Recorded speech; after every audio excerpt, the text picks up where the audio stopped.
Fantastic. What's up, everyone? Greetings and salutations. My name is Colin Moriarty. This is Greg Miller. And welcome Hi. to another episode of Colin and Greg Live.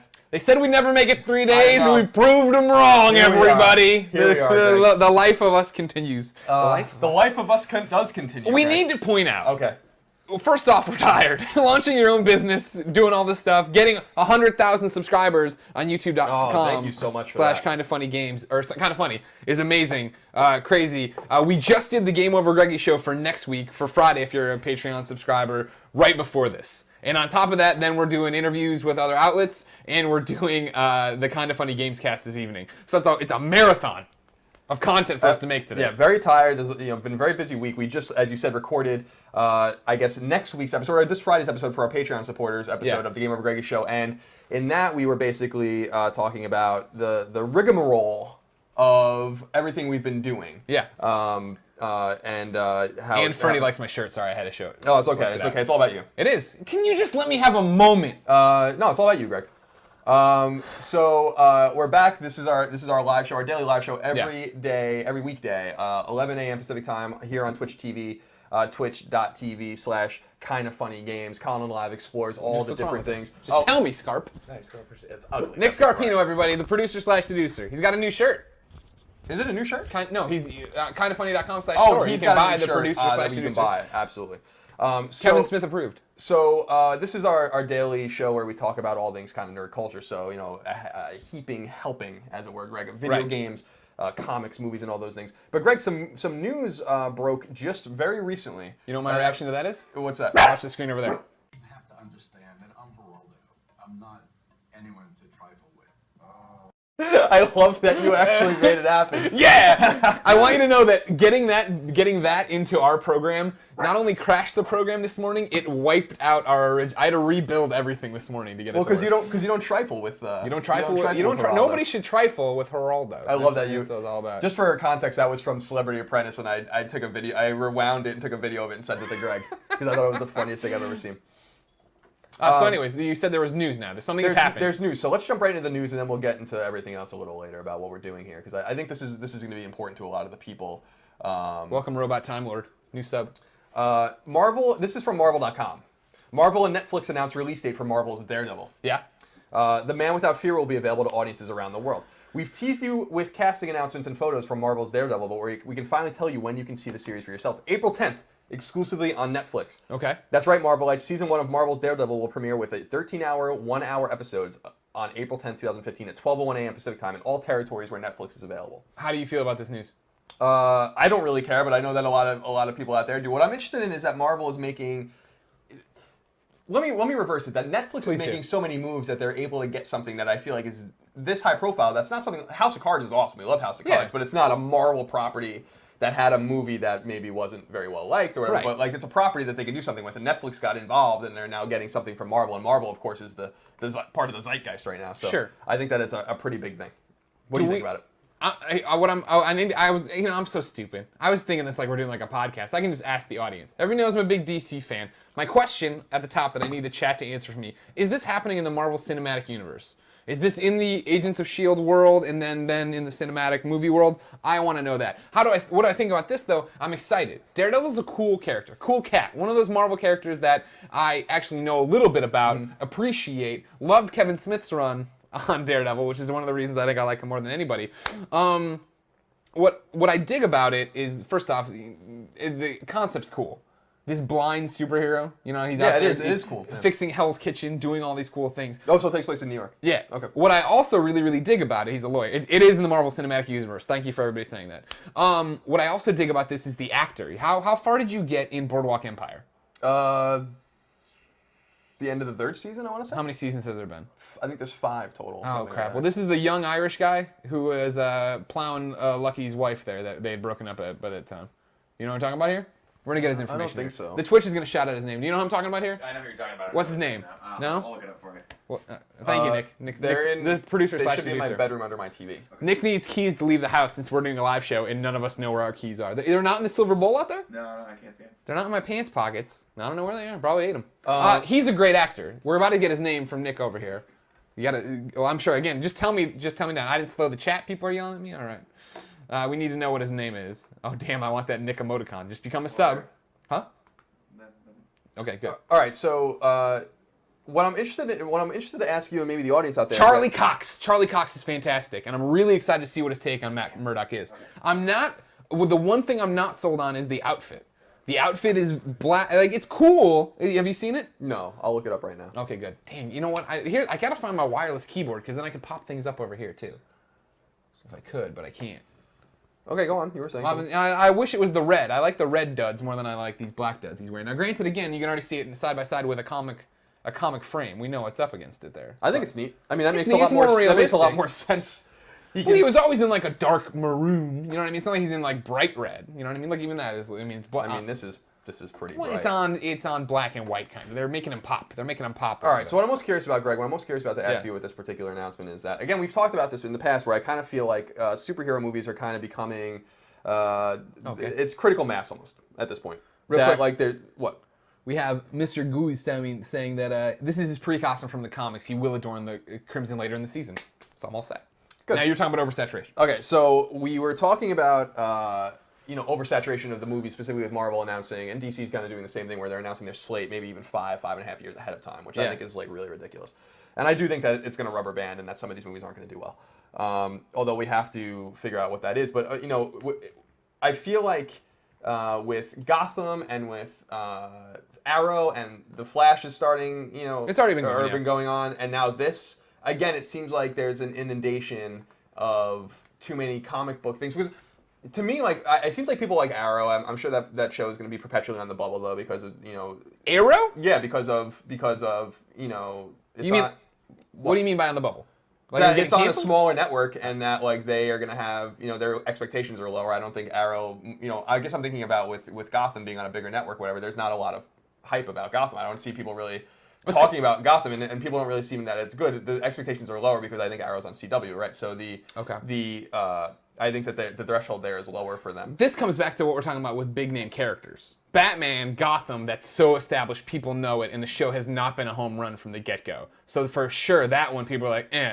Arrow, everybody's like, Green Lantern, who cares? Or I'm sorry, Green Arrow, who cares about him? And now that show's over-delivered. You know what I mean? Right. That's why it's like that, based on whatever production qualities. Those are both Arrow and Flash are killing it for the CW. And meanwhile, Gotham, is this meandering product that people are like, I've heard it gets better halfway through this where they are now, but like I gave it 2 or 3 episodes and I was just like, I like DC, but I'm not into this. Yeah, and this is what I thought. I was just looking at the Nielsen ratings for Arrow. I mean, the ratings are not good. I mean, they're for CW. And this is what you're talking about, bigger network versus smaller network. The first season was ranked 119th among all TV shows, and the second season was 120th. So those are actually not good numbers. But here's the thing But again, the threshold's low. What I'm saying is, if how much is too much for something like this, and sure, can this kind of be sustained, and will we see more of this, and what happens when there's 6 or 8 or 10 of these shows? Sure. Just like what happens when there's 6 or 8 or 10 of these movie products. Right.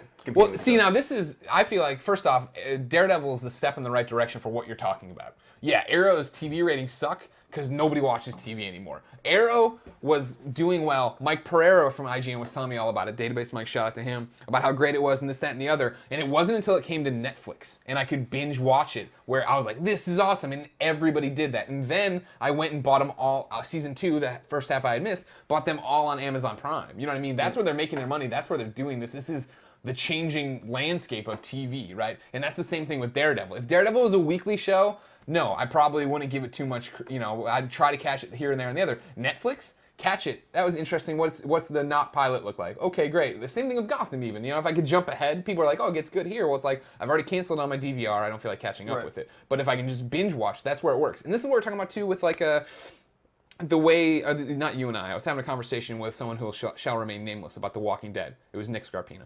And he was talking about... You hid his identity for a good amount of I time. gotta reveal my sources! This is why I had to get out of the journalism game. No. With Nick Scarpino, we were talking about The Walking Dead, and he's been binge watching it on Netflix. He caught up, and now his wife's catching up on season 1, and they were texting each other in the car about how amazing it was or whatever. And I'm like, oh, good. And I'm like, I'm glad you liked it. I'm glad you stuck with it. A lot of people dropped out in season 2. And he's like, I thought season 2 was fantastic. And I'm like, really, the barn stuff? And I know you didn't watch this, right? No. So they stayed on this farm for a long time, and people were like ready to riot on Twitter. And no, I did watch up to that point, the old man's farm. Yeah, Herschel. And this is where we lost a whole bunch of people. But the problem was that we lost people, and it felt like they were at that barn forever because it was week to week. When Nick binge watches it, he sees it the way the writers envisioned it when they sat around the table. You know what I mean? And this is a conversation I had then with Jared Petty about this, because Jared dropped out on the Walking Dead comic books, but I still love the Walking Dead comic books. However, I felt way more invested into the Walking Dead comic books when I read them in trade paperback form. Once I started going week to week or month to month with them, you lose, wait, what happened last month? No, and then it's only 22 pages and it's over. Right. When you have these narrative threads play out the way they're supposed to be with better pacing, I think it changes everything. And that's the same thing with Gotham. Gotham's had a rocky start, and I'm like, I have better things to do. Maybe I'll catch it when it's on Netflix, right? And now with Daredevil, I think that's a different thing. But this is the interesting thing for you. What's the return on investment for people who are doing this, for Netflix to do this? ROI, as they call it. Thank you very much. Yeah. What's the ROI for the TV networks who are making these shows as well? Because you figured this, you always talk, we just did the Game Over Greggy show. It'll be up on Friday, it'll be up next week. Spoiler alert, though, we talk about superhero movies and Ant-Man in particular. You talked about the fact that, if you feel it's oversaturation, people only have so much money, is a family going to go see these Marvel movies if they come out too much? And I still stand by 2 Marvel movies a year. No big deal. You can actually go do that, right? And I think you can do that. But TV, completely different story. You're talking about 22 hours of your life, right? How many superhero shows can you do? I gave Agents of S.H.I.E.L.D. a chance, not a long one, but I was like, That's another one, yeah. I see what you're doing. I like where you're going, but I don't like it enough to stick this out and actually stick with it for the foreseeable future. Instead, I bounced, and now I hear it got even better. And now Agent Carter's out, and I hear it premiered. I didn't even know it was premiering because it's just like, bandwidth-wise, what can I do? This is a great point, and I mean, I was most surprised. The only show of these, because being kind of a noob to comics and really kind of learning a lot of stuff for the first time, really kind of opening my mind to it a little bit. Gotham was the one that seemed the most intriguing to me, and when that show was getting, I don't want to say critically panned because I don't think that's true, but I haven't heard really anything great about it. Nobody's like, this thing's awesome. And that really surprised me because I was excited about that because I've said many times I think Batman is the most intriguing of the superheroes to me, and the villains are really the major reason why that's so intriguing. Sure. So kind of the origin story of not only Bruce Wayne but also the origin story of the Penguin and the Riddler and all these guys. That's very interesting to me. Now, I'm sorry. No, go ahead. We have Mr. Saline? Why can't I say that word right now? What is it? Mr. Saline. Saline, thank you. You ever have that where you get to the word in your head and you can't say it? Pretty much every word I ever see. Mr. Saline says, I disagree, Greg. The writers didn't envision that at all. He's talking about the Herschel Farm season. That season came in the middle of a writer's strike and they had to fill time, as well as skimp on the budget. That season was not planned. It was meandering filler. See, that's 100% true, right, that the writer's strike happened, da-da-da-da-da. But I think that Nick can watch it and enjoy it and get the thread. There's writers who had to write that show, right? Get the narrative thread they were driving at and not be as mad as we were. I was very much, get off the farm. I don't care about Sophia anymore. Come on. And Tell us what happened. Is that what you were saying? No, I was not saying that. Nick's interpretation of it was that everything that happened and then when the barn doors opened was a great conclusion, a great thread. He had fun with it. Whereas for us, it was like, why is this happening? Why is this happening? Oh, there it is.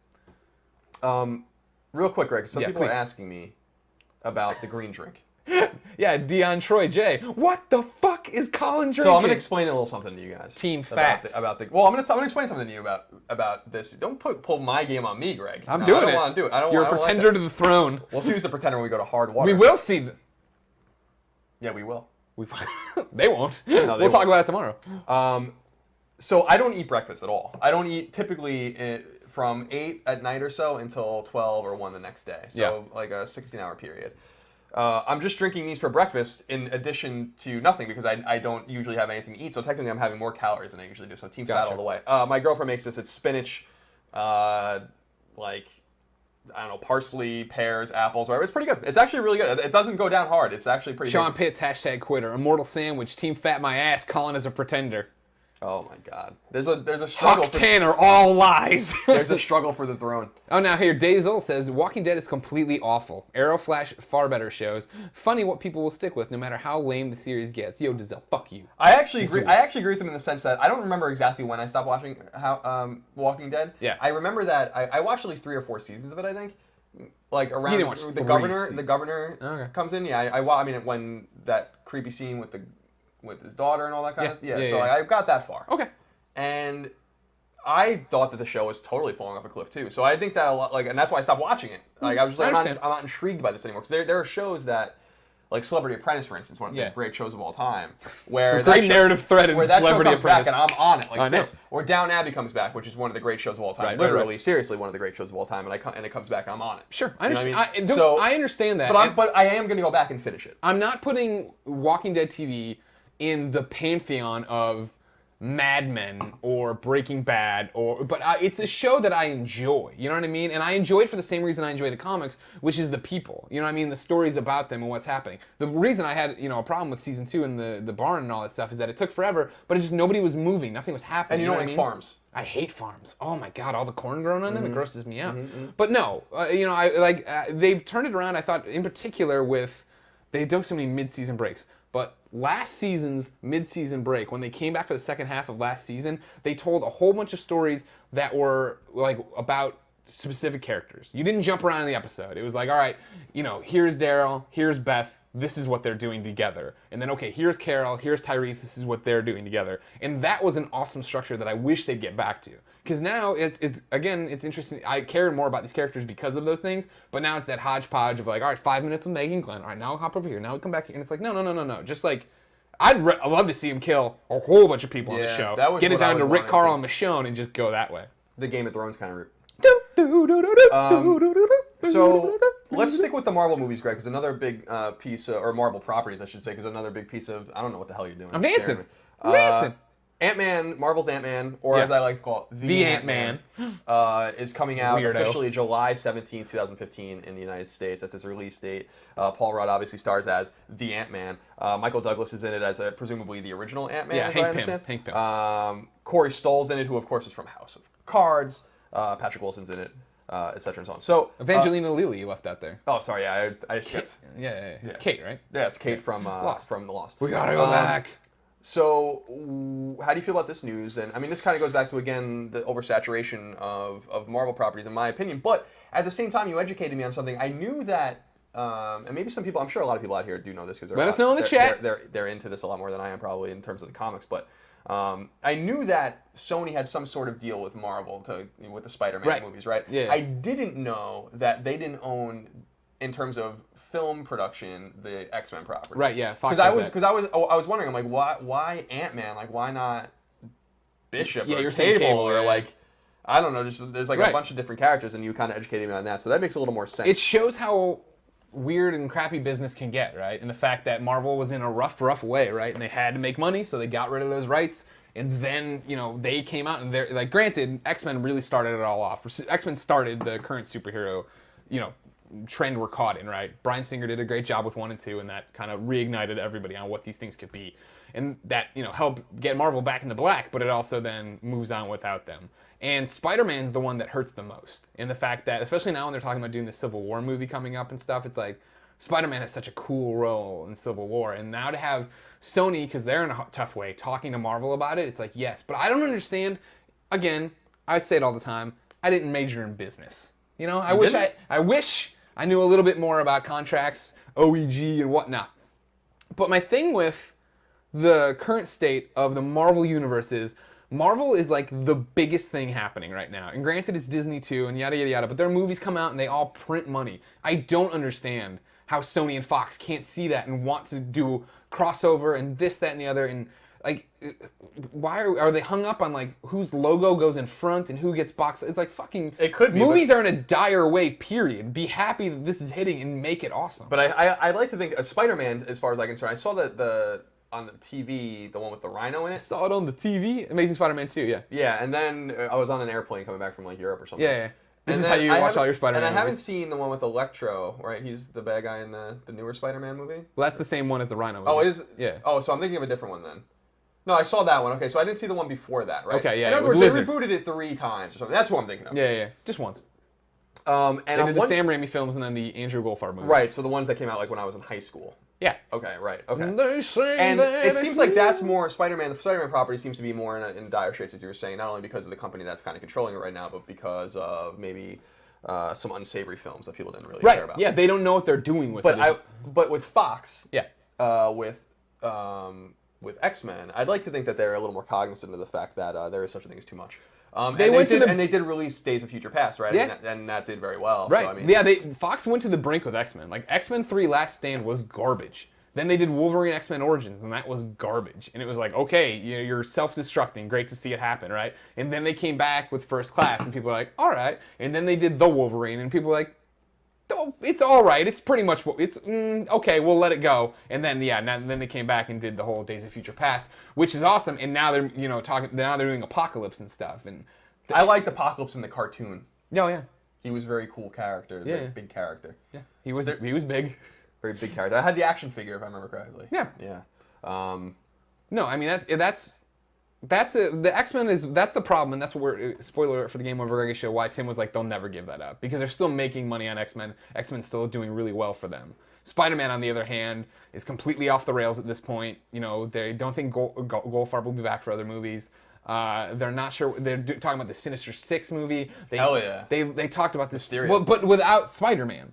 It's like, I don't understand what you're talking about. So like, what are you fucking talking about? Do they exist outside of that universe? No, they exist in the Marvel universe. That's so weird. Because Fighting Spider-Man. That's funny as hell because I actually really, maybe it's just a silly kid like watching the Spider-Man cartoon, really took to those characters. Like, yeah, no, Mr. they're cool. Sinister And they're talking about the Venom movie and Carnage. And then, of course, Shocker. Then there's been the rumors that Shocker. he doesn't even shock people. He uses sound waves. And then Aunt May might get her own prequel movie is what they're talking about. It's like, you guys stop. Aunt May. Fucking pump the brakes. You don't even know what you're talking about right now. You know what I mean? And so I really, really, really hope that they come to terms and get Spider-Man involved. Because like that's what I was talking about when we went and saw Avengers or Winter Soldier or whatever. Like, the best thing that could ever possibly happen is that Sony and Marvel come to terms with Spider-Man behind the scenes, totally quiet. And then the after credits Easter egg is Spider-Man. You want to talk about like everything, the internet melting down. That would be legendary. Right. Like, I always tell the story of like why I'll always go see midnight releases, right? Is I went and saw, first off, I just love the energy of a midnight release for a comic book movie, only for comic book movies. And when Damon and I went and saw Avengers Midnight, when, spoilers for the after credits scene of Avengers, or I guess middle of the credits scene actually, but when Thanos pops up for the first time and looks over his shoulder, there was a girl in front of me that jumped up and went, "Ah!" And I was like, I love this energy, but that's a bit over the... If they showed Darkseid at the end of Superman, I wouldn't be like, "Wah!" You know what I mean? But like, if they showed Spider-Man at the end of it, I would fucking knock Damon out and then rip off his face. Because there has to be headlines that say, Spider-Man revealed, audience literally loses mind. And then they can't enjoy the movie when it comes out because they lost their mind. Literally. Exactly. And then that would people would be afraid to go to the movies, and that would force digital movies to come out, which is what I want. That's what I'm driving at. So that's the two big Marvel pieces of news today, by the way. What are we laughing at? I looked down at your screen and it's delayed, and you're just drinking that giant green juice. So yeah, Ant-Man's release date in movies, and before that, coming to Netflix, the Daredevil series, which is sooner than I think a lot of people thought it was going to be ready. Would you like... Oh, you're about to call a question from me? No, please. I was going to say, would you like to take a complete left turn? Yes. Not on topic at all. Why not? Scion Fantasy X says, sorry for unrelated topic, but I'm just tuning in, sorry. And I have a question to Greg and Colin. I've been meaning to ask for a while. You guys have a Vita since the beginning and probably still rock the old model. If that's the case, do you guys intend to upgrade to the slim one? What are your thoughts about both models? That is a left turn and a left Hey, turn. you know what? It's the chat, it's Twitch. This is how we do it on twitch.tv/KindaFunnyGames. Of course, we stream. Thank you very much, Zayleno90, for subscribing. You'd think we would both be rocking the old models. However, and this is a point of contention in our otherwise loving relationship, is the fact that I did jump to the new model. When I was in Japan, I bought the black and pink Vita, mainly because I didn't own a Vita of my own. We had gotten them through IGN. I'd never bothered to buy my own. So when I saw the black and pink one in Japan last year, I was like, hell yeah, I bought that and love it. I love it. I totally love the Slim. Now, I'm very much of the mind that if you already have an OLED Vita and you're happy, don't buy it. I still have that original 3DS. This is why I won't buy an XL. Right. Because fuck that, it works. This is what I want. You know what I mean? Right. But you still stand by your OLED and would never think of touching. No, I mean, when I was in Japan a couple times ago, I basically was able to go to Sony and play with it a little bit before it came out and kind of feel it and hold it. And I just didn't like, it was bendable and pliable. It was weird. I didn't like the way it felt. I still really do feel the OLED one more. And I think I'll upgrade eventually because I'm probably going to have to. I think my battery's degrading. Oh, really? I think that, I'm afraid that if I send it to Sony, they're just going to they're just going to do what they used to do with the PS3s. Like when you would send the fat PS3 that was backwards compatible, they would just mysteriously, I think, like send some people just a new PS3 or whatever because like something was broken in it. And I don't want something to happen where they're like, oh, we can't actually replace the Vita, but here's this new Vita or whatever, and you can pay for it. Or, in other words, I don't want to lose my OLED because I really like it. I think that the screen's obviously way better. So did you know that Vita battery? No, I'm sorry. Did you see this tweet / Instagram I put out last week? I was cleaning out my IGN desk. I couldn't say that at the time. But did you know that if you leave the PSP alone, I saw your pictures. The batteries expand and then blow the doors off the thing. I'm sure Sony didn't know that at the time. Well, one of the Sony PR people who will remain nameless immediately tweeted me saying like, yeah, that's totally, you didn't know that would happen? I'm like, how the hell would I know that's going to happen? They're not going to be so nameless now. They can pretty easily find... They don't know who I'm talking about. Oh, no, it was an email. It wasn't like he didn't tweet back at me. It was like, hey, I have an email about it. Hold on. I'm trying to show how cool we are. I got that. And then I do this. And then I go, look at that. You can see it. Oh, I stayed up till 4 a.m. making sure we could get that sweet, sweet Vita image B-roll off. That's my pretty Twitter. cool, man. You like that? Yeah. You know who else likes that? You have to understand that I'm Geraldo. I'm not anyone to trifle with. They can hear it, right? Obviously. Oh, yeah, the audience hears Geraldo. We just my- don't hear Geraldo. oh my And then when God. Geraldo's on screen, they don't hear us either. That's just the best. Yeah, God, that's awesome. Look at this show. Day 3, we got B-roll, we got Geraldo on. Everybody tweeted Geraldo. Tell him great appearance on the Colin and Greg live show at twitch.tv/kindafunnygames. All right, let's move on to some new news here. Some different news, some non-movie news, some game news. It was revealed that PS4 software has topped 81.8 million units. And I thought this was a pretty significant number. In fact, we can do a little bit of math, Greg, on the fly. If I go here to my control panel, no, I'm not going to do that. I'm going to go to, where am I going to go? Accessories? Right? We can find a we can go to Oh, you're trying my to get calculator. programs. Why don't you just go to the little thing and say calculator. Geraldo? Everybody's saying Geraldo's audio is too low. I think that's because it's a Vine off your... Yeah, it's too low because that, That's the max audio output I can give to Geraldo. So I'm sorry, everybody.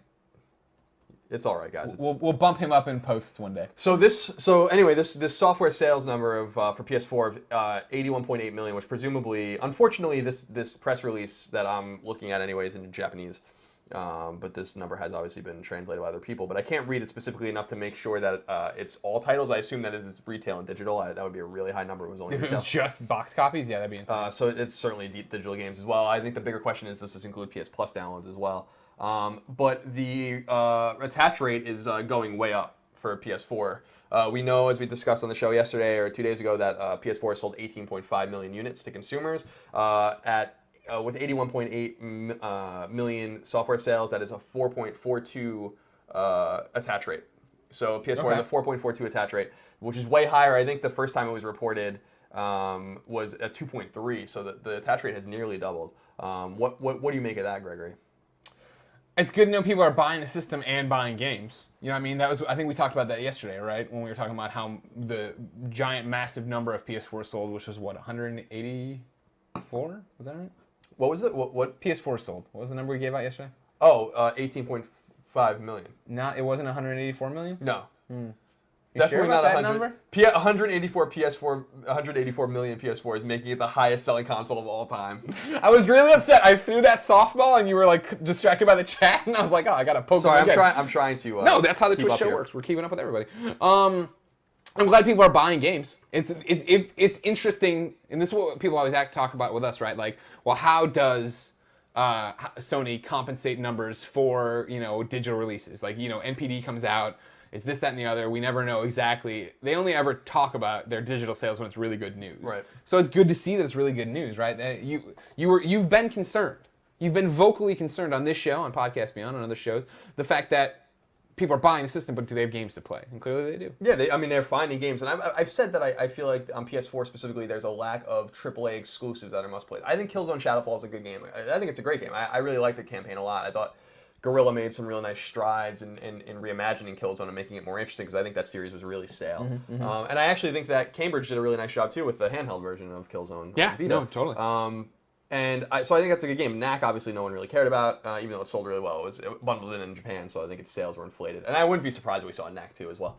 But other than that, Infamous Second Son, I thought was a little bit of a disappointment. I thought it was a great game again, but Infamous and Infamous 2 were way better games.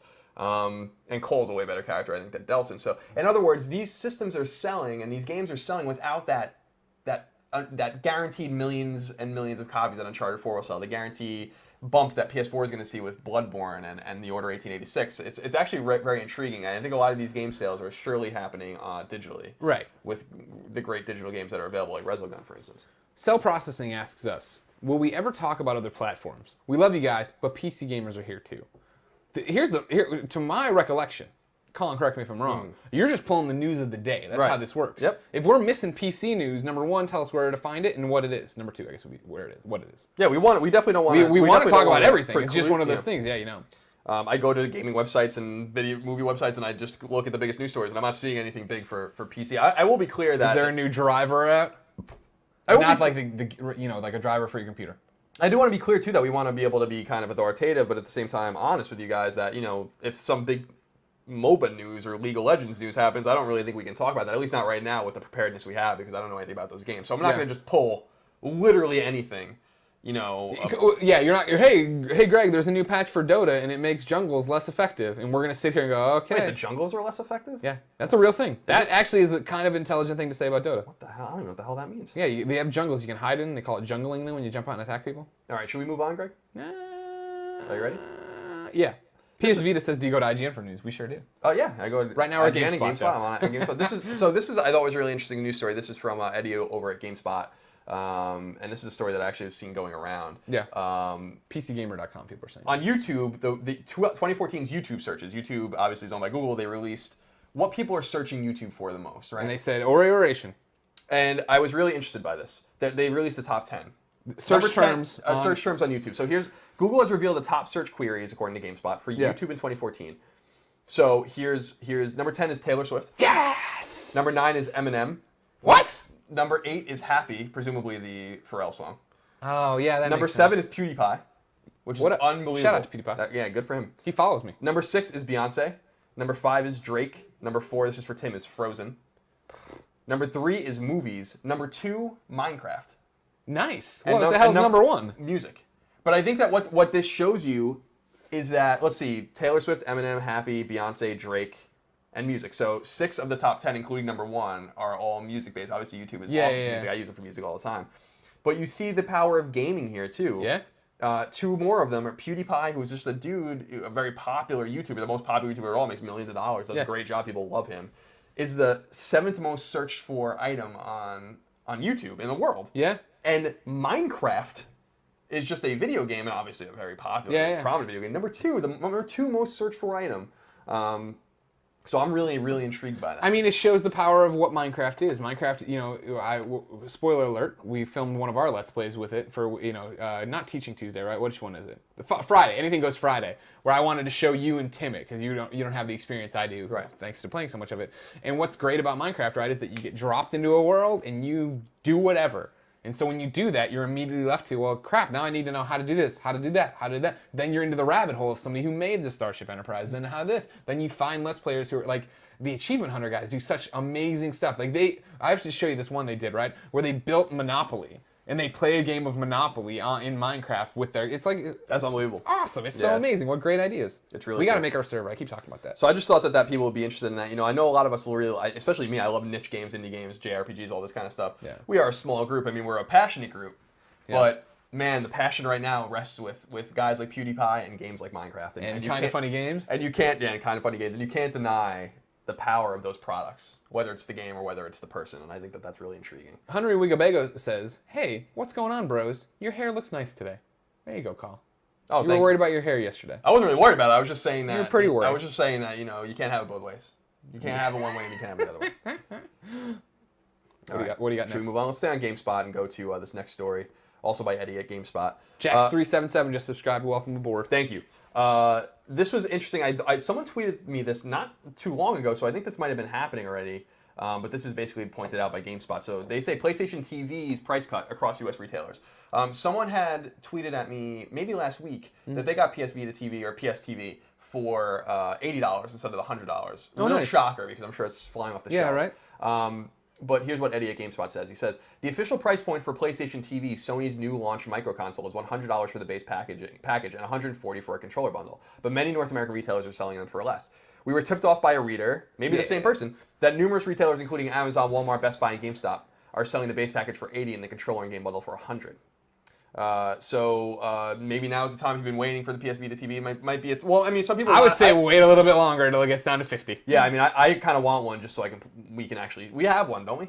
Don't we have them? No, Sony lent us one. Oh, okay. We should get one to another stream so we can stream Freedom Wars and whatever we want to stream from it. Right, but the problem is even then, I remember and granted, I guess we have a way better setup now. Maybe it'll work better. I'll leave that off. It's just something to consider. Yeah, no, totally. That's why I'd be interested in it. But then again, there's so many games to stream, right? Even in Freedom Wars, right? Like, people want a Minecraft server. People want to see me play Sunset Overdrive. Ooh, I gotta launch that game club I was talking about too. Mm-hmm. I'm gonna pitch it to them. Right here, right now, you're gonna ruin your thing for the. It's a Patreon thing. What, you want me to wait till then and do it? Oh, you're gonna launch it today. I was saying so. You said it on the show though. Yeah. So I assumed you were gonna wait until next week. Well, Friday, anyways, it would be up. It's a good point. But those people are already subscribed to Patreon. Right. That are getting it on Friday. Right. Yeah, so that doesn't even help them much if they already had the thing. I don't know, it's just something to consider. Here's what we're doing. We're going to start here on Kinda Funny Games, both on twitch.tv and on youtube.com/kindafunnygames. Greg Miller's Game of the Month Club.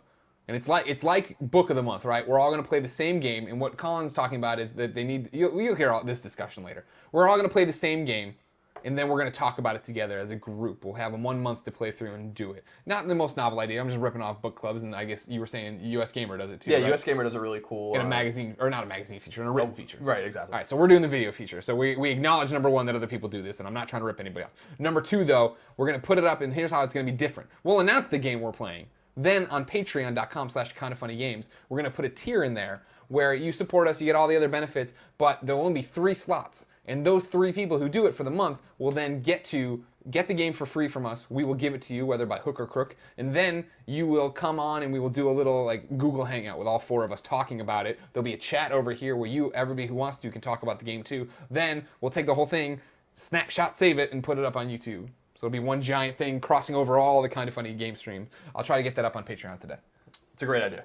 I'm really excited about it. You know whose idea it was? Yours. Christine Steimer. Oh, Christine Steimer. Yeah. Good for you. You know whose idea it really was? What? Jeremy Parrish's. Well, you know who ideas it really was? Oprah Winfrey. So I don't know if Oprah Winfrey made up the book of the... She made the book club. That must be ancient. Well, sure. She took it to TV. She made the book club interactive. Book clubs have been in, who made it? Some bored housewife. I don't know. And then it went on for 50 years. Then Oprah Winfrey's like, I'm putting this on this thing. And then that guy wrote a lie book. She's an entrepreneur. The guy lied in his book. Then she brought him on. She was not happy with him. Oh. I've had a bone to pick with Oprah Winfrey for a long time, though.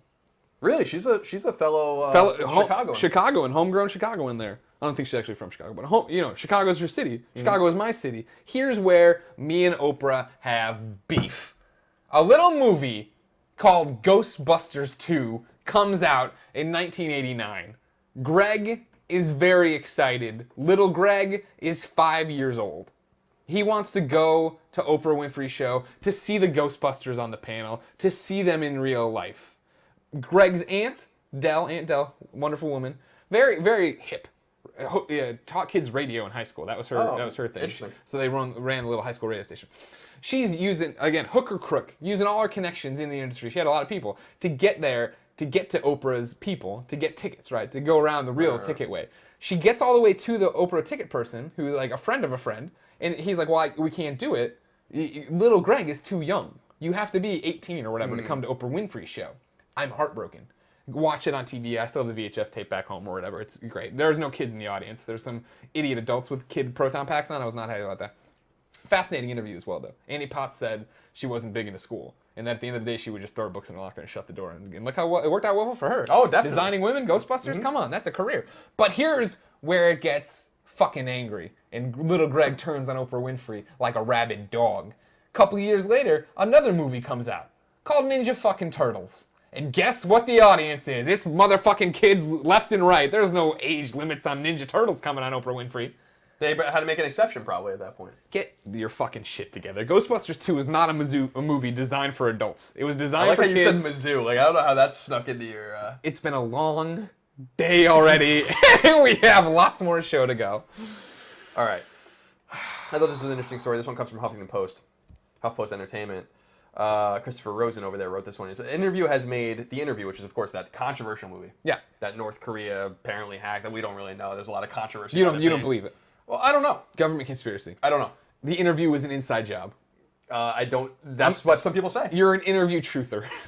Yeah, right. Yeah, we don't. I mean, who the hell knows? There's so much conflicting evidence, or not evidence, just a lot of talking points about who's responsible for what. Yeah. I mean, I think we just hit North Korea for sanctions over the hack, so I don't know. I don't know. But I know that some smart people say that there's no way that they did it. Yeah. Nonetheless, that's not what's important. What's important is that The Interview has made $31 million in online and VOD sales so far. VOD, of course, is video on demand. Sony announced Tuesday, this is what the story says from Huffington Post. Sony announced Tuesday that The Interview has earned $31 million, US dollars, correct, in online and on-demand sales through Sunday, January 4th. Including theatrical ticket sales, the Seth Rogen comedy has pulled down $36 million in total earnings so far. The Interview grossed $15 million after its first 4 days of availability online. Since its Christmas Eve on-demand release, The Interview has been purchased 4.3 million times across multiple platforms. The comedy, which was yanked from a wide release following terror threats made by hackers, is available on Google Play, YouTube, blah, blah, blah, blah, blah. The Interview is Sony Pictures' #1 online film of all time. Nice. Sony noted in a press release obtained by CNN. The story says. So good for them. Yes. I don't know what I'm most interested in. I'm going to look for this right now. How that compares?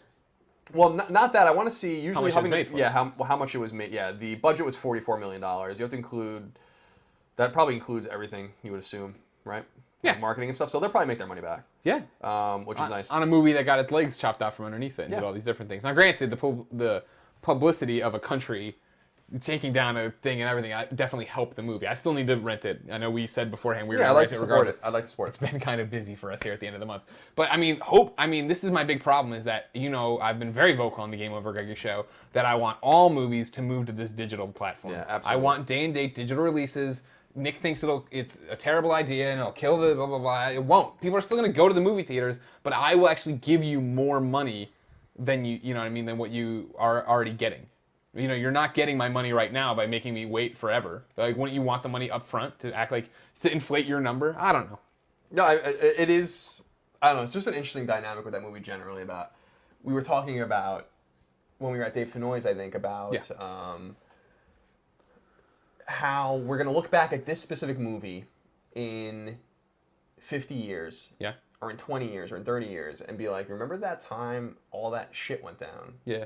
With the hackers and maybe North Korea was involved and Sony and that movie's gonna. The thing in that I think Sony has to be. It sucks because they really got worked on this. Like they really did get worked on. They had some problems. But this movie historically is going to be, I think, an important one and a touchstone and something that people are going to go back to. In other words, I think that there's going to be a long tail for money to be made from this movie for a very long time. Yeah. Because people are always going to be intrigued. Oh, what was that movie that you tell your kids in 20 years, 30 years? What was that movie that? That all that happened, and you go back and rent it, or from whatever futuristic TV you have at that point, and so I think that's a pretty interesting thing. Real quick before you jump, I want to talk to the chat here. Box is Best says that absolutely would kill the movie theater releases. I disagree, and here's why: movie theaters are already dying.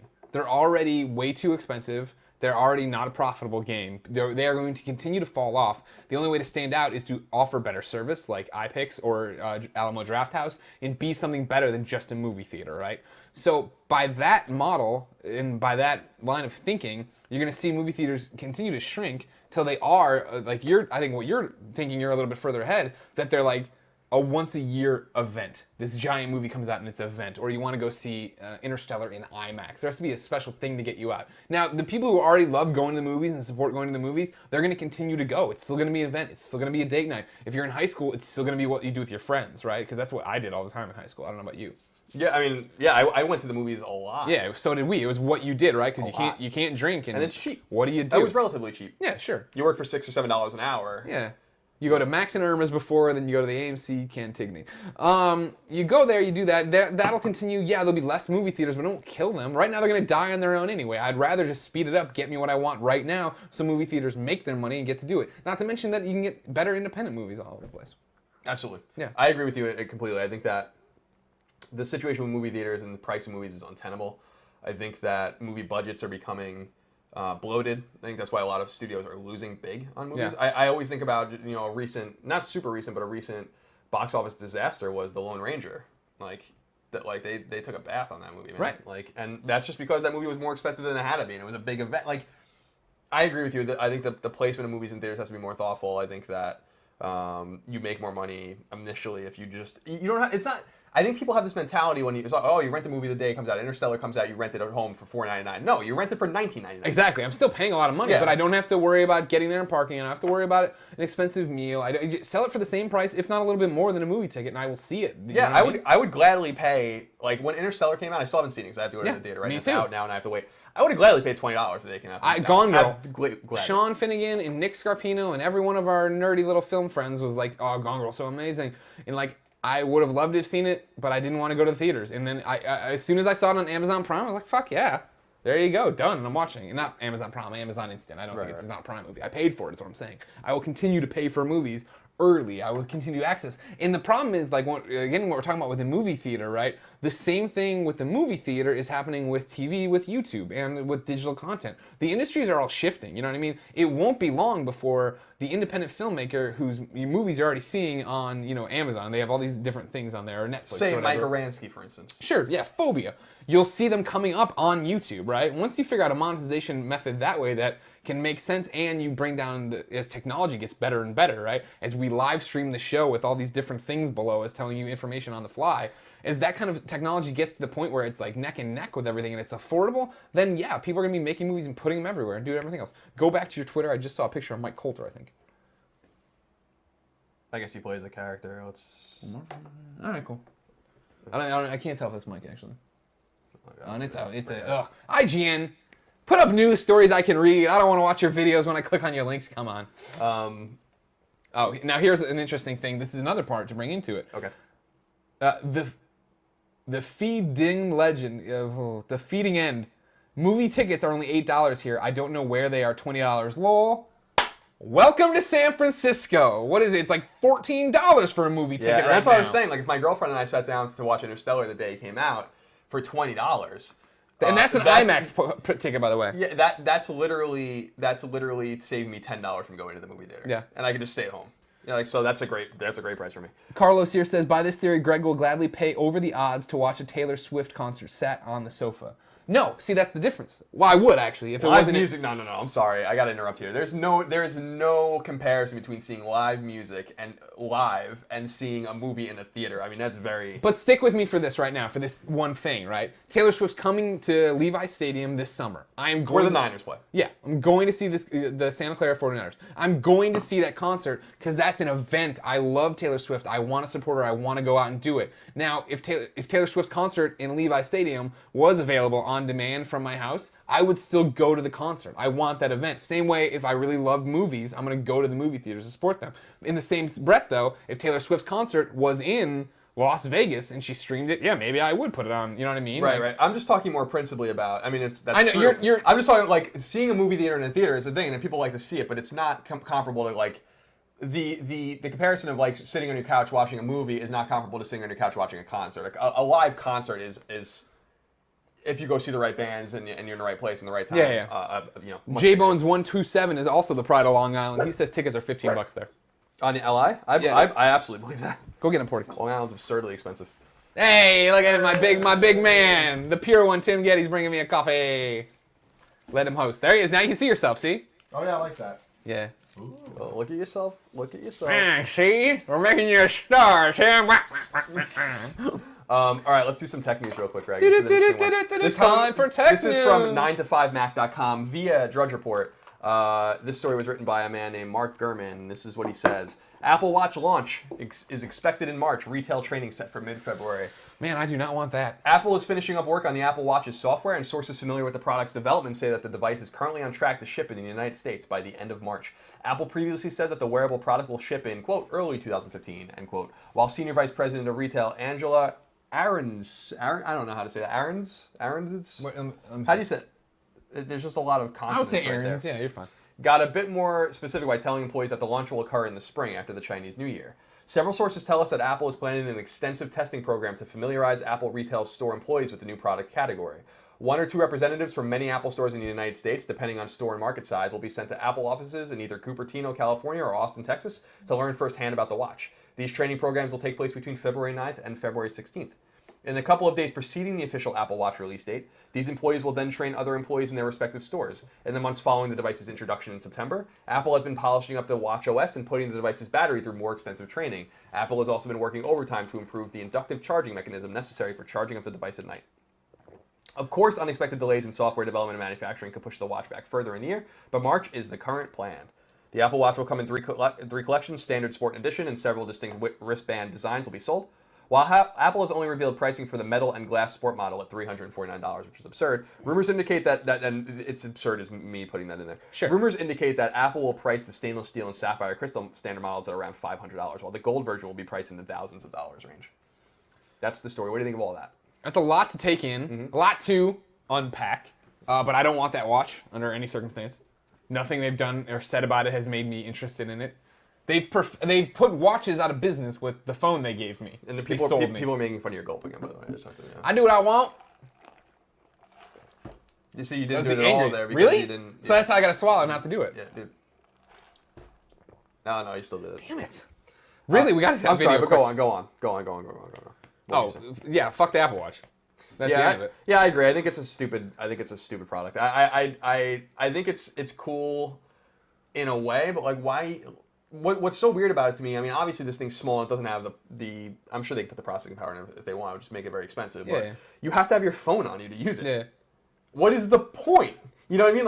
Like just take your phone. And this is the same way I feel about people that walk around holding their phone in their hands and then using a hands-free device. It's like just put the phone up to your face and talk into it. You know, it's the same thing. It's like you have a watch. It's like just take your phone out of your pocket and see what time it is. Yeah. You know, it's not. Here's my question for you: if Steve Jobs is still alive, is the Apple Watch happening? No. I mean, I'm sure that this has been rumored forever. Yeah, I know. For all we know, this could have been one of his ideas.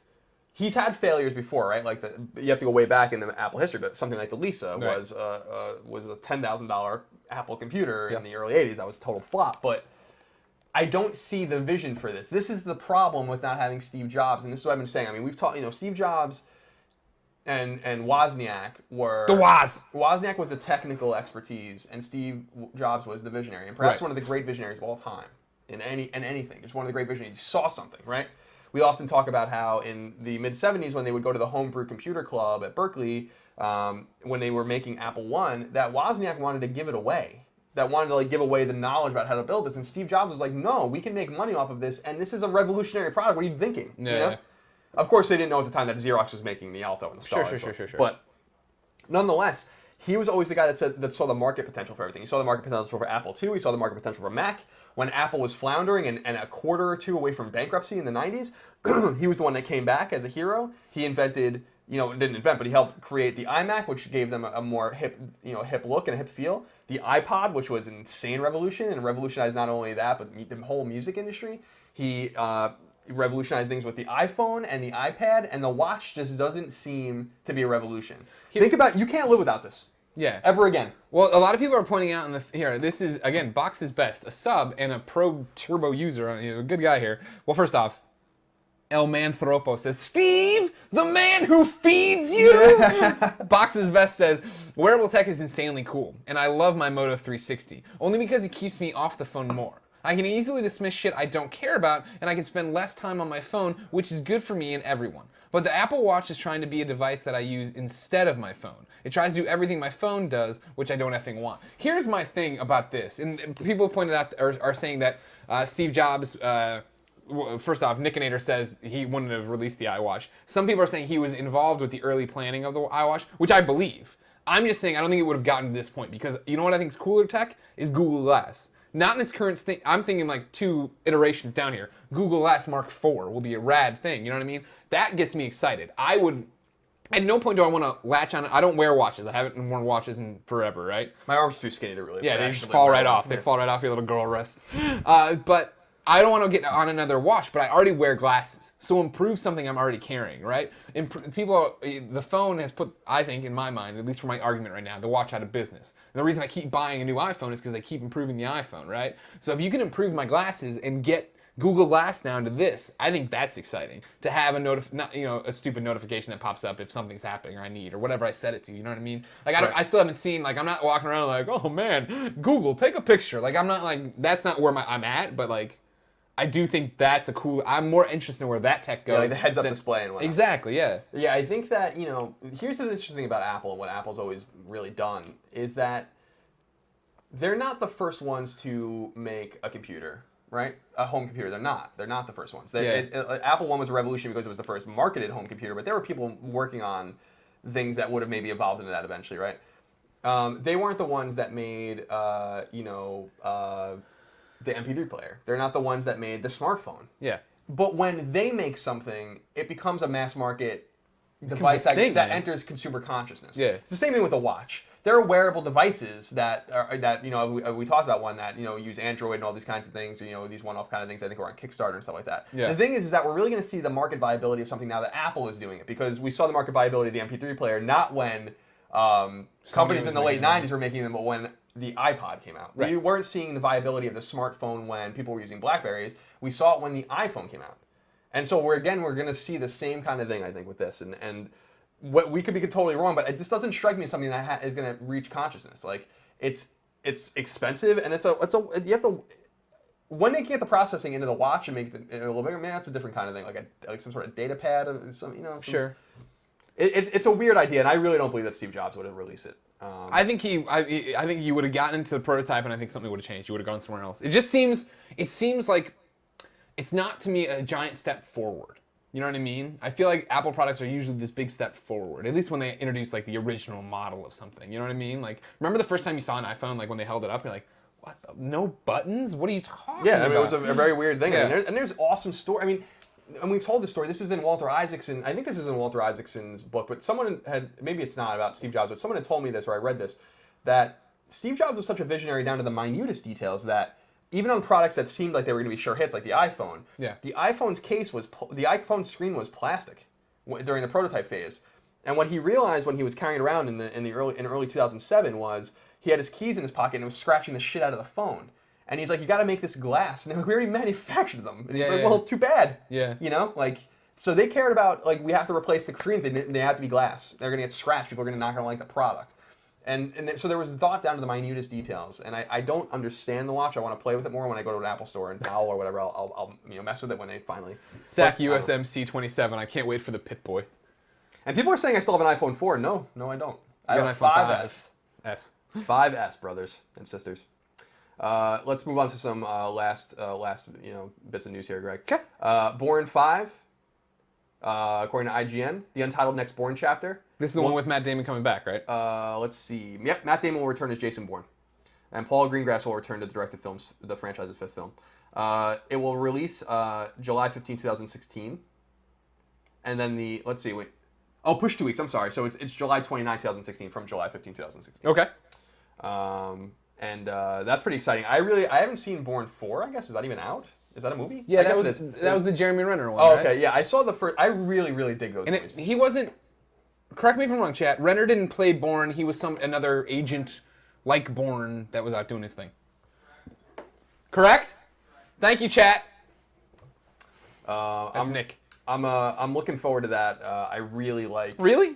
Yeah, I like the Bourne movies, and like I really think that those movies are excellent. I liked 1 a lot, and I liked 2 fine, and then I was just like, I'm done. Like the Bourne movies, and this is just probably me with just action movies in general, are movies that I saw and I don't remember all that well. Like I remember the book fight. Remember when they fight and he picks up the book, he's like punching the guy in the neck, and then like the car chase, and that's like it. Same thing with the Italian Job. I don't remember much of that except Edward Norton's line to Mark Wahlberg when he's with Charlize Theron. She says something mean to him, and he goes, "Keep your cat on a leash," and she goes after him. Oh. Me and my friends used to say that to each other about our other friends, even though not because they were girls, because we didn't have any girlfriends, of course. We were just dudes hanging out. But it was just a funny line. Ed Norton's the man. Why is man? Remember when he was Hulk? Yes. He should still be. Ed Norton was awesome. One of my favorite. What role was it? Ed Norton played an awesome role in that heist movie that took place in Canada. You know what I'm talking about? When he. Well, I'm gonna look it up real quick. American History X. No, that's an awesome role. Really good movie. No, there was a movie that came out in the early 2000s. Let's see if I can find it. Is it the Italian Job? No, I don't think so. No, it's not that.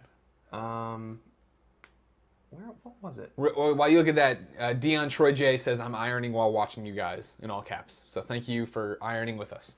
Remember, ladies and gentlemen, this is Colin and Greg Live. We do it every day here on Twitch. Kind of funny games, of course. You can catch it at 11 p.m. a.m. Pacific time. Should we wrap up? No, I mean, it's noon if you want to wrap up. There's one more quick story from Game Informer for our Xbox fans out there. Hi-Res Studio is launching the Smite beta. The Score. The Score. Everyone is telling you there. The Score, and I remember he played like he was playing like he was a mentally handicapped guy to get into. Do you know what I'm talking about? No, I didn't see this one. Let me know if anyone remembers. Like he was playing like he was like mentally disabled or whatever in a certain part to like get into something. It was like it just showed like his chops. I remember my mom and I talking after that movie because we went to see it together. Yeah. And it was like I was like, wow, he's just a great actor, and he especially plays I think a great villain. While you get ready for this, I know you're queuing something up. The Ice24 says, the Kind of Funny Games cast isn't on iTunes yet. Is it only going to be on Bandcamp? No. Kind of Funny Games cast is going to iTunes. However, it operates on the Game Over Greggy schedule, which means that on Friday, the new episode posts for Patreon subscribers. Then it's broken out day by day on YouTube until the next Friday it goes up for everybody for free on YouTube and iTunes. So, even though we launched this show, it gets kind of confusing. The first time it would ever go to iTunes is this Friday. Tim says we're on track. Right on. Right on, man. All right, so for our people that use the Xbox One, when we were at GameSpot yesterday, I think we actually saw a new, like, pretty extended trailer for this game, Smite. Smite is from Hi-Res Studio, and its registration site is opening for Xbox One. So this is the story from Game Informer. It says, just very brief, as promised, Smite is headed towards beta on Xbox One today. Developer Hi-Res Studios released a new trailer and open beta registrations for interested Xbox One players. So if you're interested in getting into the beta on Xbox One, which I think is exclusive to Xbox One, you can go to highresstudios.com. Hi-Res is HIREZ studios.com/Smite/Xbox. Go check that out. Of course, you can go to Game Informer and just click on the link from there as well. Grant IV says beyond. Beyond. We've now just set off a chain reaction, by the way, that'll happen in the chat in a fraction of a second. So we settled this on the Score. Does anyone remember the scene that I'm talking about? Or maybe I'm just... I don't know. Anyway, that's all the news I have for today, Greg. So should we go to our sub-only chat now, or is there anything else that you wanted to cover today? I don't know. What do you want to do? Let's just do it. Let's just go Whoa. to the... what? SAC USMSC says that from CNET, Nike says self-lacing shoes are on track for this year. And this is the year that the Back to the Future 2 actually happened in. That's all I got to say about that. It is the year that Back to the Future happened. It's a big deal. Let's go, I guess... You want me to switch it to sub, or what do you want to do? You tell me. Yeah, let's switch You're the host. Let's switch it to sub chat. Here, before we switch to sub chat, we got to do our giveaway box item. Let's do that. So let's catch up real quick. Some people pointed this out in the chat yesterday, and I missed it. Thankfully, some people told me later on the fact. Originally we were saying, if you're a sub, you're entered to win the prize pack, right? And that we would pick from the subs. Turns out that's illegal. You can't make people pay for contests. So if we would have done that on Friday, cops would have broken in here, handcuffed us, taken us to jail. Really? That's how... No due process. And, I mean, as far as you understand. We understand Guantanamo now, don't we? We live in the post-Guantanamo world. We know how it's working. So to correct it, here's what we're doing. Okay. Stick with me. Okay. So we do this thing where every episode of Colin and Greg Live, which is daily, 11 a.m. here on Kind of Funny Games Twitch, we take an item out of our swag box, we put it into the prize pack that we will then pick a winner for on Friday and mail them the prize pack. Great. Before we were saying you had to be a sub. Not true, but here's how it's going to work. Subs are automatically entered in the contest to win this prize pack. If you aren't a sub, which is totally fine, again, we don't demand your money, thank you for watching. On the day, we're gonna have people tweet at Kind of Funny Vids with the hashtag Colin and Greg Live. When they do that, they'll be entered in the free portion. Okay. Then I'm going to roll a dice. If it's odds, it's gonna be we'll pick a name at random from the sub list. Okay. If it's even, we'll pick a name at random from the Twitter list. Okay. And that does it then. Everybody can get in for free, right? That sounds about right? Yeah. That sounds legal? That, I think that sounds legal. I failed the bar, Greg, but yeah, that sounds fine. All right, well, you let me know if that's not legal. Let's go through what's in the prize pack for the first week. You got The Flash, the complete series. You got WWE 2K15. Oh, dear. Damn. Hulkamania edition with the signed autographs. It's got a Funko Pop. It's got a piece of the mat. It's got the game. We got an Origin t-shirt. Give him Portillo. No, I'm never putting Portillo out there. What we're going to put out next is the Logitech G F310 gamepad. So you can play your games at home. Is that not for PC or It's for PC. Okay. Yeah, it looks like an Xbox because Yeah. it's. I mean, it's smaller than the Xbox controller with that, which I dig. It's got the placement of the DualShock controller things there. Yeah, you put it in, you play the Windows, you play. If somebody's saying earlier, a lot of PC gamers here. Well, there you go, PC gamers. Yeah, this is for you. This is specifically for you. So on Friday we will draw names. You can either do it from Twitter, Jesus, or be a sub. But you don't have to be a sub. Legal people who are watching, don't worry. That's not it. It'll all be down to the dice roll. We'll never put Portola in there. All right, so before we go to sub chat, Greg, let's just wrap things up. This is Colin and Greg Live. Right. You're on Twitch. You're watching it right now. Of course, a lot of people are concerned about how they might be able to consume the product if they're not able to watch it live. The idea of this show, when I came up with it, was basically this. It's kind of like the talk radio on AM radio. It's kind of like Mike and Mike or something on ESPN, where you catch it when you can live if you're around and you want to have some background noise at work or you're at home cleaning or whatever. Right. And if you can't, it'll be there for you on demand at twitch.tv/Kind of Funny Games, so you can watch old episodes. You don't have to be here right now. We're hearing you about where you want it to be, but we ask that you be patient. We're going to stick with Twitch for now and see what happens. I think you guys are really going to like this platform the more you use it. And I know a lot of you are already here. So. And that's the big thing for me is I think, again, like I said in yesterday's show when we talked about this before, I don't think people understand that Twitch does the archiving. And I discovered, because people told me in the chat, if we want to sign up for a Turbo account, which would be like $8 a month, we can save stuff for up to 60 days. Okay. Do we really think anyone's going to watch our past broadcast past 60 days? I don't know. So this is the thing we have to figure out is with Colin and Greg Live, Yeah. I'd like to save all the shows just so we have them, even though we don't have to keep them up forever. Sure. I think that we should start sending maybe some of our Let's Plays and stuff, or our live streams to YouTube maybe, so that they're there for for posterity. Because people will go back and watch them. Oh, and here's the other thing I was thinking about. Stick with me. We could, so you're not a Twitch subscriber and you want to see the content. We don't want to overload our YouTube feeds. I was thinking we could export Colin and Greg Live to YouTube, keep it unlisted, share with Patreon subscribers. You know what I mean? Yeah, we could. I mean, this is... There's a million... There's so many different ways to slice this pie. And we're going down the hole of complication. But if you just go to twitch.tv/kindoffunnygames and click on our little profile, then all of the things are right there. You can watch them on demand. Yeah, we understand. Thousands of you have done that already. We understand that everything's a little complicated. We're gonna streamline it for you as much as we can. But for right now, this is Colin and Greg Live. We stream it, of course, on our median, our hulking Origin Millennium Tower, which that thing's amazing. It looks like kind of like a spaceship. Maybe we'll show it to you one day. Maybe you can find it online. We actually have an unboxing. I was gonna say you'll see it tomorrow in the unboxing we do. So people really dug the first unboxing of these laptops, which is awesome. When you hold it up, you're like, it came with a window. Asshole. So thank you to Origin for that. Yeah. Thank you all of you for supporting us on patreon.com/kindoffunny and patreon.com/kindoffunnygames. Of course, if you can't support us, don't want to support us, aren't interested in supporting us, that's totally fine. Our videos are at youtube.com/kindoffunny and /kindoffunnygames. Please subscribe. Please subscribe. We just passed 100,000 subscribers on Kind of Funny. Kind of Funny Games is almost 30,000 after just 48 hours, so we're really super excited about that. We really, really thank you for all your support out there. We hope you like the show. Remember to reach out to us on Twitter.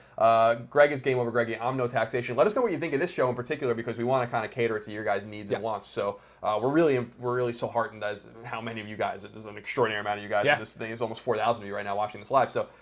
That's really awesome. We really appreciate that. So give us feedback so we can make the show better. And subscribe if you want. If not, that's cool too. Portillo's tuckered out. I have no idea why. He literally doesn't do anything at all. Colin, we sleep and he stays up protecting the house, patrolling the house. He scares away cat burglars all night long. Cat burglars? Yeah. Remember that? Cat burglars? Not like cat, not you know what I mean. Like that's a phrase. I didn't make that up. No, I know, but what is a cat, like a burglar that steals What's the cats? difference? No. A cat burglar, I guess I was just imagine they're spry. They're in black suits and they jump in. All right, I'm going to switch it to sub chat only. Okay. Ladies and gentlemen, you're welcome to keep watching if you're not a sub, but only subs can chat as of now. We will answer your questions, talk to you, and do things. It's updated. It's happened. Sub chat hype.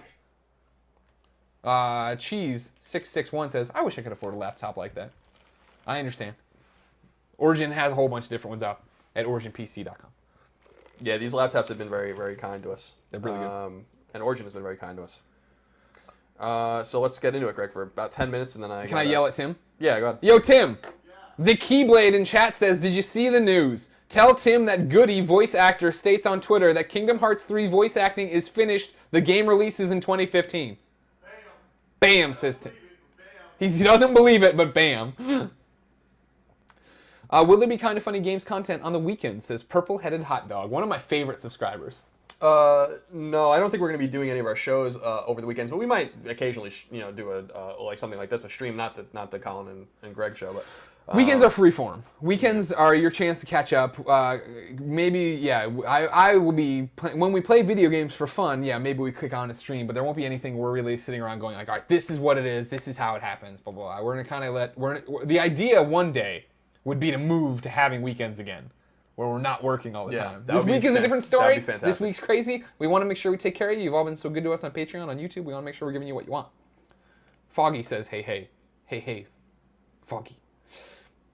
All right, let's see. Any more? Gleeger says, any more board games coming up?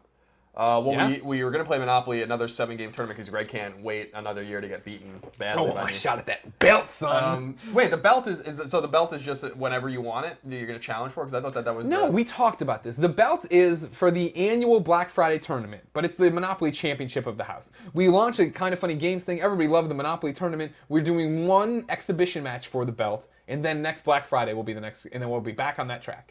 Just one more Monopoly tournament with your best friend, all right? Come on. I'll put you away quick again. I know you will. No, that was. I mean, it's a game of skill, but it's also a game of luck. Yeah. So we'll see what happens. Okay. Let's see. The Mike FC says, I watch the majority of your content on a phone, so I can't watch the stream archive. You should put these shows on YouTube. It's kind of, we're hearing you, we're understanding you, we're taking these notes, but that's more on Twitch to make a streaming archive available on the and I have to imagine they're looking into it. Oh, I'm sure. Hey, Nick, come here for a sec. I need you to take my phone. Dragon Scribe says, what Patreon milestone that you've reached are you most looking forward to fulfilling? For me, the Mega Man live stream, I'm really looking forward to doing. Okay. Basically, because of your generous support on patreon.com/kindoffunnygames, I'm going to one day stream soon, within the next month or so, I would assume, stream continuously Mega Man 1, 2, 3, 4, 5, 6, and then 9 and 10. Yeah. And I think that's going to be a lot of fun. For the thing I'm most looking forward to from our Patreon goals, I mean, overall, at Kind of Funny, I'm super stoked to do the live event. I know that you've all been very patient about waiting for information on that. The original plan was, let's do it in February. Then, of course, we decided to quit our jobs, and that threw things off. And like I always talk about, one of the big reasons we had to leave IGN, right, because we want to focus so much on Kind of Funny. We do Kind of Funny work at night, but people who have event spaces for rent are at their work at day, and so I couldn't call and do all these things. I'm still targeting, I think, April now, because I want to make sure everybody has time to figure out how to get to San Francisco to do this. I want to make sure everybody has a chance to do this. I don't want it too close to PAX or PAX East. I want to make sure we're spread out so everybody has a chance. So there's things coming. I'm excited for the live event. Out of the new stuff, I personally am excited to make a Walking Dead perfect PS4 save. So I'm going to be doing a stream of Walking Dead Season 1, 400 Days, and Season 2 all at once. Should be about, 20 hours, a little less. Awesome. Looking forward to that. Michael Roy Media asks, is there any chance that Tim or Nick could make some content covering the technical aspects of what goes into your videos and podcasts? I would love to learn some things. What do you think of that, Greg? I think totally. People ask that the questions I get the most are, well, not or whatever. A question I get a lot is what kind of equipment you use? How do you do the podcast? Da, da, da, da. Yeah, we'd love to, because people ask me, and like, what camera are you using? And like, this one's a Logitech webcam, great. But when they're like, what fancy camera are you using? I'm like, I don't know. What microphones do you use? I'm like, I don't. I'd like for them to give us some more clarity on that as well, for people that are interested in that. You're just doing it because you want to break away. Yeah, absolutely. I'm already planning it again. Let's see. Colin and Ramon live. James Collette says, would love to see Colin do retro gaming streams or Let's Plays. Do you guys have a Retron 5? No, I would love to get my hands on a Retron 5, and we can use the Virtual Console, and for really just old game, like we were talking about the DOS games yesterday, we can just use, Throw me a bone and tweet the Retron 5 folks. I emailed them over break about what was happening, hoping we could work out some kind of deal, because obviously it costs money to get a Retron 5. And granted, we have this Patreon money, but it hasn't come through yet. But I'd like to work with them closely, and it was one of those things where I think it got lost in the shuffle, not to mention that I couldn't really say exactly what was happening, so I need to hit them up too. But if you tweet them right now, let them know I'm coming. I mean, you're going to see me pretty much only stream, for the most part, I think, kind of retro-style games at the very least, like Axiom Verge or retro games. I'm planning this week, probably at some point, I'd like to do it this week if possible, if not definitely next week, I'll do a full Shovel Knight playthrough and stream the whole thing. Let's see. What's another good... I saw one here. Where is it? Oh, this is a good one. X-Toxic X Joker X, Greg asks. Yeah. Colin and Greg, if you could hang out with only one Teenage Mutant Ninja Turtle, who would it be? Donatello. Donatello? Yeah. I would pick Raphael. Now the Angsty one who's come on. Like Leonardo's my favorite. Yeah. But Raph seems like he have a good time with him. No, you wouldn't. He's too moody. I guess he's kind of like you. I guess you're kind of Raphael, aren't you? Shit, I just put that together. I'd say I would say no Raph because he's too moody. I would say no Michelangelo because he's too party dude. You know what I mean? He's got nothing going on up there. And then Leo's always training. He's always thinking about how to lead the team. Donatello seems like he'd chill out, play games. Then he'd build you cool contraptions. If Donatello was working on all this tech stuff, we'd have cameras swooping in. Motherfucker, I forgot something I wanted to do today. What? Christine wanted us to hook up a second webcam just to have it on Portillo so that we could click back and forth and see the Porty cam. Okay. I'll do it tomorrow. We'll do it tomorrow. I apologize, everybody. Sub hype for Porty cam. Let's get a few more or a couple more questions, and then we're Sure. gonna bounce out. Ooh, do you see this Man U for champ? Or you're still higher in the thing? Can I call one out that I want to do? Yeah, please. Man U for champ says, guys, I'm getting my Vita tomorrow. What should my first game be? I've already played Rogue Legacy and Guacamelee. I'm willing to try some JRPGs. Let me repeat it again. If you're willing to try a JRPG, do Persona 4, but that will then suck up all your life. I like my Vita in poppy fun bursts. Freedom Wars is fun if you have other people to play with. Get other people to play with, because that's really where I think I fell in love with that game. Outside of that, Lumines, amazing puzzle game, great puzzle game. You can probably get it super cheap right now too. What do you got? Yeah, I mean, for RPGs, I think, Tales of Hearts R, I played a little bit. I think it's a very traditional role-playing game. I think that's definitely going to resonate with some people. I think Rainbow Moon's a really good a really good game to play, too. Dragon Fantasy Book 1 didn't really do it for me, but it's very Dragon Quest 1-like, and I think that the kind of the aesthetic and stuff will resonate with some people as well. T-Starkey0810 just says real quick, Greg equals Leo, Colin equals Raph, Tim equals Mikey, Nick equals Donatello. That's pretty perfect. Oh my god, that's way too perfect. I don't like. You know what else is too perfect? What's that? This. You have to understand that I'm Geraldo. I'm not anyone to trifle with. I know the audio's low, but they're saying I'm Geraldo. I'm not to be trifled with. I'm Geraldo. Geraldo. Remember when we opened Al Capone's vault? Yeah, I remember a lot of things about Geraldo. That guy's fun. It's a funny dude, man. My mom always talks about how she went with her sister to see Geraldo in the late '80s. Oh yeah. And that during the commercial break, he handed her his microphone, and she held his microphone when he went to get like makeup or whatever. Oh wow. Yeah, that's like that was like her big moment. Yeah. Final question comes from Joe Chill. He says, "Are you looking forward to the new season of House of Cards?" You can't give. Oh man. What? The final question goes to the guy who killed Batman's parents. Yeah. Oh, that's the name of it. Yeah. Oh, interesting. I can't wait for the new season of House of Cards. You? Oh my god, yeah, I'm so excited. The biggest problem is going to be not watching them all in one day. We should do it and stream that. I'm going to watch like one a day or two. No, I'm not gonna do that. I'm gonna get crazy. I'm gonna get in there, get up in there, and just eat them. All right, guys, we'll do a longer, more substantial sub chat. I think tomorrow. We just have to we have a full schedule though today. We have to move on. From here we go on. I have 2 phone calls now booked for businessy things for this business, and then we have to do the Kind of Funny Games cast. Then I have another podcast I'm appearing on for promotional consideration. Then we're going out into dinner with some PR people about what comes next for games to bring you. So a lot of cool stuff is in the works, as always, with us. Absolutely. Thank you for support on Patreon. Thank you for support here on Twitch. Thank you for being a sub. Thank you for just watching. Don't even worry about subbing, but it's awesome if you sub. Here, go to the YouTube. Bump up those numbers. We're at 100,000. Yeah, Can we get games up to there too? We won't give you. Who knows? We won't give you the whole rigmarole here because you're our. You guys have already subbed and are really being with us here, and we really appreciate that. So just come back tomorrow, twitch.tv/kindoffunnygames. You're already there. Yeah. Watching 2 p.m. So are we streaming at 2 today? Or no, we had to bump it because of Gamescast, right? Yeah, I mean, I won't have any time to do anything, but maybe the other guys will, and we'll. Yeah, well, what's gonna. So here, let's talk that through real Okay. quick. So yeah, we usually do it at 2 p.m. because of the GameSpot thing. Schedule on our things. So I think our plan was to record at 1:30, which would then have us done at 3, so I can do the podcast I'm on, and then people can come in and stream stuff. So maybe it's Nick making me's again, maybe it's Colin playing something, maybe it's just him being Tim. But there will be a stream for you at 3 p.m. today, not 2 p.m. So tell your friends. Yeah, all of that's good stuff. Yeah, and we're gonna try to be more consistent about that. It's just again. Oh, I think we did. Pretty consistent. We've done it 2 days in a row. We missed one. That's some math for you. It's a third, somewhat 2/3 of the time we're doing it. So thank you for tuning in. We'll be back tomorrow and every weekday here on Twitch. And of course, youtube.com/kindoffunny, kindoffunnygames, blah, blah, blah, blah. Yeah, all that. So thanks for tuning in. We'll see you tomorrow. God bless. I'm gonna do Geraldo one more time. Okay. We'll get the audio bumped up for you next. You have to understand that I'm Geraldo. I'm not anyone to trifle with.